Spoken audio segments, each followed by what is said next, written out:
AMD's apparently denying the overheating issues of their top RX 7900 XTX GPUs. According to a Reddit user, his card was hitting 110 degrees Celsius while playing games. And despite trying to troubleshoot the issue, the problem persisted, so he reached out to AMD for an RMA, only to be told that the temperatures were normal. Even though the issues have been confirmed by a lot of other users, and even their Bauer said that the issue is most likely linked to the mounting pressure, thermal paste quality, and the thermal pads used by the card. So let me know, do you think AMD should take responsibility for these cards that do technically work but also overheat? Let me know what you think in the comments and follow for more tech news. So first of all, I want to say these issues will get addressed by AMD. They just have to at this point, because or else the media is just gonna destroy them. You know, you can't just sell a card that retails for what, $1,000 if you can get it MSRP, and then if it doesn't work as intended, you just gotta RMA it. You know, to not do that, it would just be insane. They would get destroyed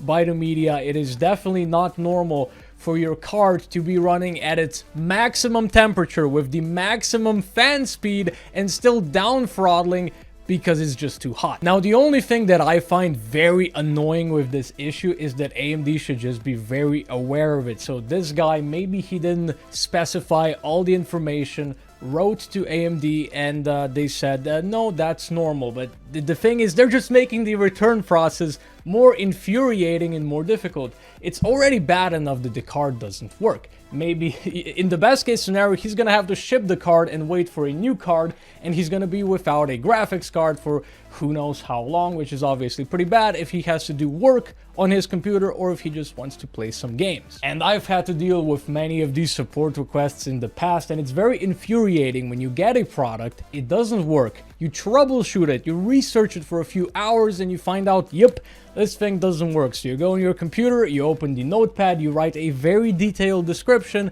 you go to the support page, you go to live chat, you copy paste that whole thing in, and 20 seconds later you get a response of like, hey, have you tried restarting your router? And you're just like, what? Hey, do you see what I wrote? Like, it's so detailed. What it just makes your blood boil. And honestly, that's the reason why I just buy most of my stuff from Amazon, because they're a gigantic company, so their support is very fantastic. For instance, this thing right here is a blood pressure monitoring device. It was like $25, something like that. I have a little note in here that says, yeah, ... not accurate. So I got this thing and I measured my blood pressure in the evening and I googled it, and it basically said, yeah, if it gets that high, you should call an ambulance and you're also probably gonna die.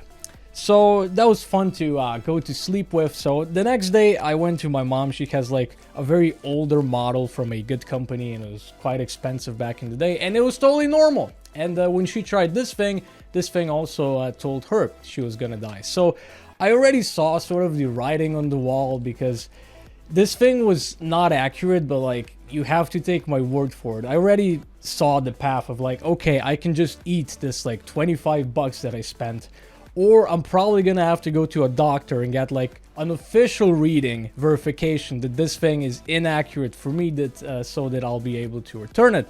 However, no, I just wrote to Amazon, and right away they were just like, yep, all right, that's fine. We'll send you the refund, and oh, by the way, you can keep this thing, which I don't really want, because it's essentially e-waste that doesn't work and it's not accurate. But it just shows an instance of just really great customer support. So that is why when you are buying these sort of complex things from websites, from companies, it's good to buy from a company that has excellent support, so that your blood pressure doesn't spike and stuff when you have to return something and they just ask you if you've tried resetting your router for some reason.